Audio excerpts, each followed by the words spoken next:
Hello and welcome. Thank you for joining us on Business Incorporated. I'm Chimeze Obi Iwago. On the show today, Ghana introduces high income tax ban to shore up revenue. As Sudan currency continues descent, inflation hits 64% in June. Plus, South Africa's auto industry looks to halt effects of U.S. tariff policy. Let's get the show started now with the markets. And here on the African continent, the South African market was leading the pack up 0.87% at intraday.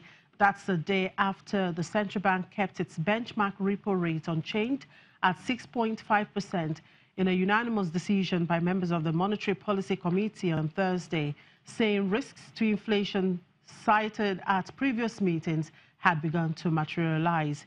On Wednesday, data showed headline consumer inflation quickened to 4.6% year-on-year in June, further away from March's 7-year low, but well within the central bank's target of between 3% and 6%.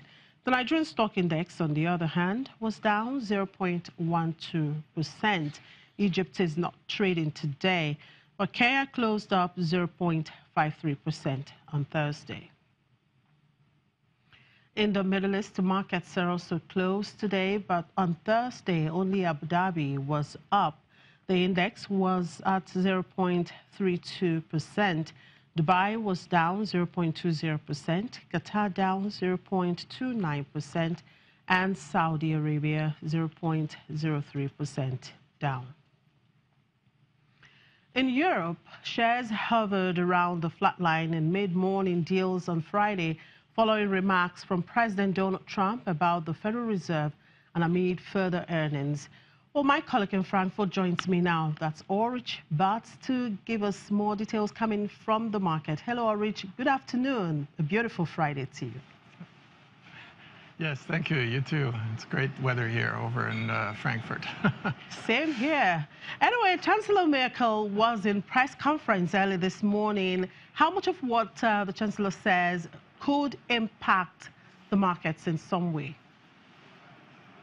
Well, she said something about the car industry. There's a discussion on banning certain diesels from driving in interiors of cities here because of the emissions, because of the lack of clean emissions that the auto industry is responsible for. And she said her government would come to a decision by the end of September on how to treat that, whether to have older diesels retrofitted with catalytic converters in order that the environment be kept clean. If she does that, that will surely have an impact on the car industry, at least on the sales here in Germany. Now, German car manufacturers sell the lion's share of their production abroad, but of course the German market is a big one. I think what probably interests the market the most is what she said on trade, and she was asked about that, and she said that if the talks that EU Commission President Jean-Claude Juncker is holding next week in the United States over tariffs are not successful, if there's not progress, then the EU would have to take countermeasures, must take countermeasures, she said. In other words, she's all for escalating the conflict if the EU decides that it has to provide countermeasures to Trump's decisions. So that is a measure that's causing anxiety here in the market. Of course, what caused a real blip in the DAX here, you can see it behind me on the chart, is around noontime, Frankfurt time. Donald Trump, it was revealed that Donald Trump told CNBC that he was willing to consider $500 billion worth of tariffs on Chinese imports to the United States. That's practically including all Chinese imports, because that was the number that was going for 2017, 505 billion that Chinese exported to the United States. People immediately reacting to that, jumping, whoa, sell those shares. The DAX dipped to 1%, but it's recovered at least some of those losses because people think, well, you know, his bark may still be worse than his bite. I can see the DAX is really not smiling at this time. But talking about trade, the ECB reported today that the region's surplus on goods and services decreased to 21 billion euros in the month of May.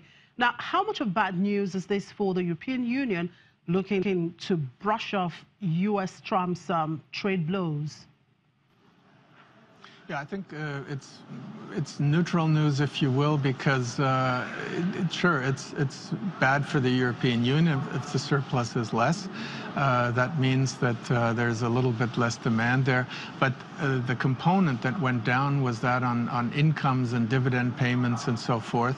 That's not something that directly is being considered by the U.S. president. He looks more at the U.S. deficit and the EU, in this case, Eurozone surplus, on goods and on services. And the numbers there on goods and services didn't change all that much. So yes, it is, if you will, a step in the right direction from the point of view of Donald Trump.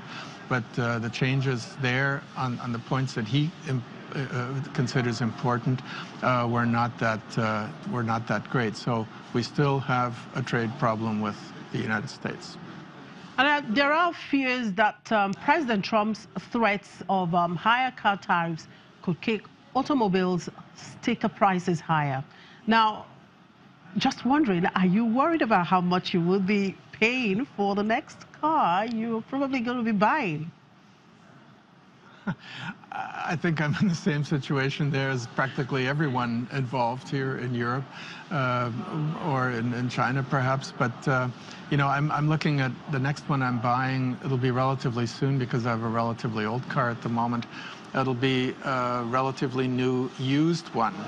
But, you know, if there are tariffs on cars, that'll up the sticker prices if the manufacturers pass these tariffs on the new cars. And that will mean that people who find new cars too expensive or who move a notch down, they may go to the used car market.